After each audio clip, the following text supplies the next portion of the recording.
Hello everyone. Welcome to Drishti Judiciary's latest initiative, the Law MCQs program. Practice questions covering legal current affairs, general knowledge, and previous year questions. Let's begin today's session.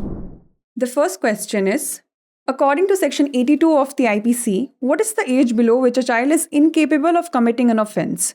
7 years, 10 years, 12 years or 14 years? IPC की धारा 82 के अनुसार किस उम्र से कम आयु के बच्चे द्वारा किया गया कोई भी कृत्य अपराध नहीं माना जाएगा?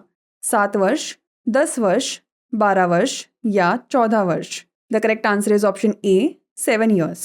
इसका सही उत्तर है ऑप्शन ए 7 वर्ष. Section 82 of the Indian Penal Code states that any act committed by a child under 7 years of age is not considered an offence. In India, a child below the age of 7 is deemed wholly incapax, meaning they cannot be held guilty of any offence. भारतीय दंड संहिता की धारा 82 के अनुसार 7 वर्ष से कम आयु के बच्चे द्वारा किया गया कोई भी कृत्य अपराध नहीं माना जाएगा. भारत में 7 वर्ष से कम आयु के बच्चे को डॉली इनकैपेक्स माना जाता है, जिसका अर्थ है कि उन्हें किसी भी अपराध का दोषी नहीं ठहराया जा सकता. Next question is, who can claim maintenance under CRPC? Only wives, only children, wives, children and parents और ओनली पेरेंट्स? दंड प्रक्रिया संहिता के तहत भरण पोषण का दावा कौन कर सकता है? केवल पत्नियां, केवल बच्चों को, पत्नियां, बच्चे और माता पिता या केवल माता पिता? The correct answer is option C, wives, children and parents. इसका सही उत्तर है ऑप्शन सी, पत्नियां, बच्चे और माता पिता. Section 125 of the Code of Criminal Procedure allows individuals, typically wives, children or parents, to claim maintenance from someone legally obligated to support them, usually the husband or father. This provision aims to secure the financial interest of those in need. दंड प्रक्रिया संहिता की धारा 125 व्यक्तियों को आमतौर पर पत्नियों, बच्चों या माता पिता को कानूनी रूप से उनका भरण पोषण करने के लिए बाध्य किसी व्यक्ति, आमतौर पर पति या पिता से भरण पोषण का दावा करने की अनुमति देती है. इस प्रावधान का उद्देश्य जरूरतमंद लोगों के वित्तीय हितों को सुरक्षित करना है. Next question is, which constitutional article in India mentions the right to water as a part of the right to life? Article 14, article 19, article 21 और आर्टिकल 32? भारत के संविधान के किस अनुच्छेद में जीवन के अधिकार के एक भाग के रूप में जल के अधिकार का उल्लेख किया गया है? अनुच्छेद 14, अनुच्छेद 19, अनुच्छेद 21 या अनुच्छेद 32? The correct answer is option C, article 21. इसका सही उत्तर है ऑप्शन सी, अनुच्छेद 21. In the recent case of Government of NCT of Delhi versus the State of Haryana and others, the Supreme Court raised serious concerns about water loss in Delhi due to factors like the tanker mafia and asked the Delhi government if any action has been taken against it. Water is the basic need for the survival of human beings and is part of the right to life as enshrined in Article 21 of the Constitution of India. हाल ही में दिल्ली सरकार बनाम हरियाणा राज्य एवं अन्य के मामले में सर्वोच्च न्यायालय ने टैंकर माफिया जैसे कारकों के कारण दिल्ली में हो रही जलहानि पर गंभीर चिंता जताई थी तथा दिल्ली सरकार से पूछा था कि क्या इसके खिलाफ कोई कार्रवाई की गई है. जल मानव के अस्तित्व के लिए मूलभूत आवश्यकता है और ये भारत के संविधान के अनुच्छेद 21 में प्रदत्त जीवन के अधिकार का हिस्सा है. Next question is, desertion as a ground for divorce is recognised under which act in India? Indian penal code, Hindu marriage act 1955, Indian contract act 1872 और transfer of property act 1882?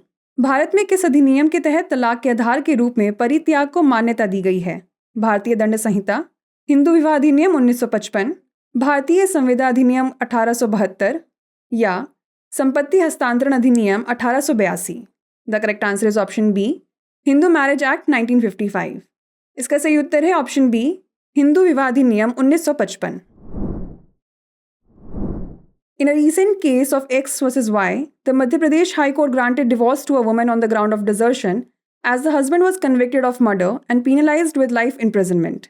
Clause 1B of subsection 1 of section 13 of the Hindu Marriage Act 1955 mentions desertion as a ground for divorce. हाल ही में X बनाम Y के मामले में मध्य प्रदेश उच्च न्यायालय ने एक महिला को परित्याग के आधार पर तलाक दे दिया क्योंकि उसके पति को हत्या का दोषी ठहराया गया था और उसे आजीवन कारावास की सजा सुनाई गई थी. हिंदू विवाह अधिनियम 1955 की धारा 13 की उपधारा 1 खंड 1B में तलाक के आधार के रूप में परित्याग का उल्लेख किया गया है. The last question is, proceedings under section 125 of the code of criminal procedure may be taken against any person in any district dash where he or his wife resides, where he last resided with his wife, where he is, or all of these options. दंड प्रक्रिया संहिता की धारा 125 के अंतर्गत किसी भी व्यक्ति के विरुद्ध किसी भी जिले में कार्यवाही की जा सकती है, वह या उसकी पत्नी कहाँ रहते हैं, जहां वह अपनी पत्नी के साथ अंतिम बार रहे थे, जहां वह रहता है, या उपर्युक्त सभी। The correct answer is option D, all of these options. इसका सही उत्तर है ऑप्शन डी, उपर्युक्त सभी। Proceedings under Section 125 of the Code of Criminal Procedure can be initiated against any person in any district where they are located, where they or their spouse reside, or where they last lived with their spouse.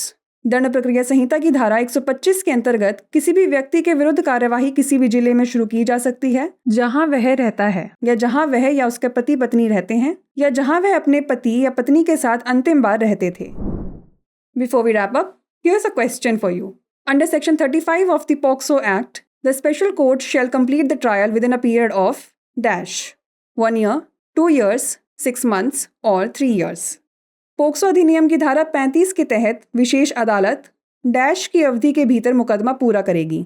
1 वर्ष, 2 वर्ष, 6 महीने या 3 वर्ष। इसका उत्तर हमें comment section में ज़रूर भेजिएगा। ऐसी और वीडियोस देखने के लिए लाइक, शेयर और सब्सक्राइब करना ना भूलें। धन्यवाद।